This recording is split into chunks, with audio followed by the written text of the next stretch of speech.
Take drugs if you wish, and we teach you how to reduce the damage they cause. This is not only counterintuitive, it is plainly wrong.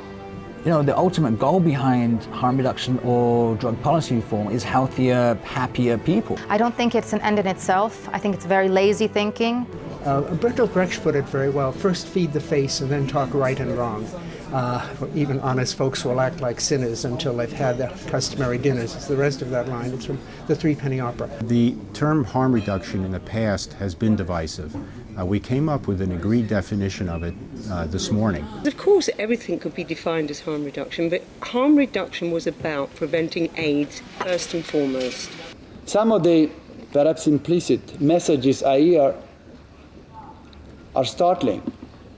Take drugs if you wish, and we teach you how to reduce the damage they cause.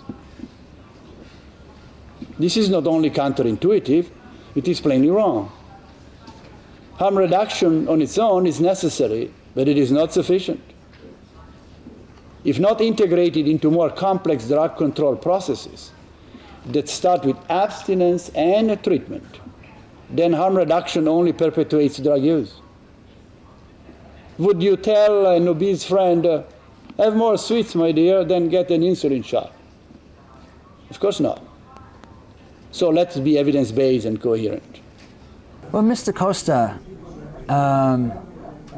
repeats the same kind of charges as the slurs we get against people who want drug policy reform. You know, the ultimate goal behind harm reduction or drug policy reform is healthier, happier people.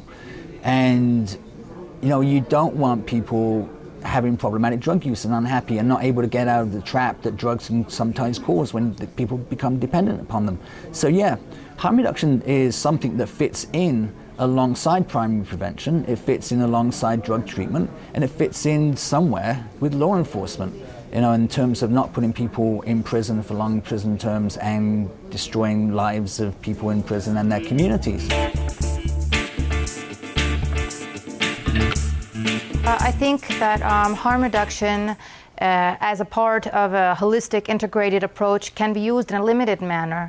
I don't think it's an end in itself. I think it's very lazy thinking to think that someone will just have to make do with reducing the harm without eliminating it. I think it can be a gateway to keeping someone, but I believe that without mandatory successive treatment, I think there should be time limits, definitely, on administration of a methadone or something like that until mandatory treatment. It cannot be mutually exclusive. It has to work together.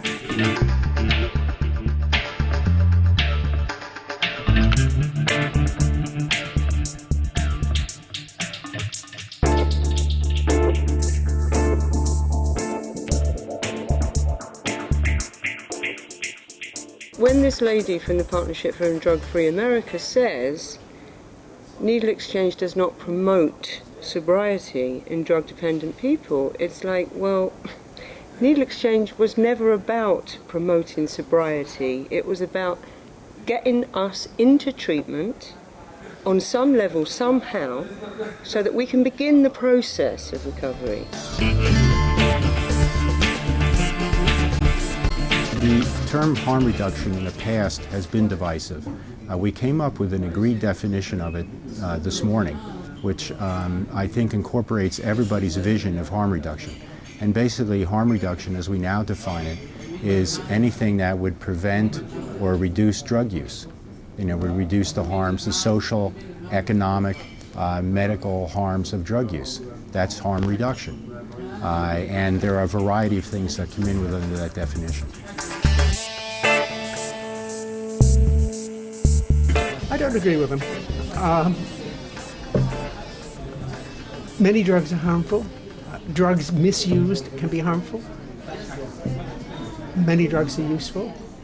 And harm reduction the philosophy of harm reduction is to work with people where they're at.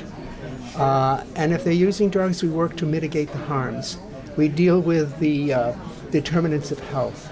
Bertolt Brecht put it very well: first feed the face and then talk right and wrong. Even honest folks will act like sinners until they've had their customary dinners. It's the rest of that line. It's from the Threepenny Opera. So with harm reduction, we work first of mitigating the harms.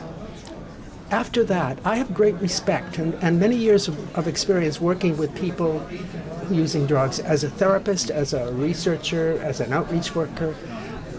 People want the best for themselves, and the best for themselves is a world where they can function well and make a contribution.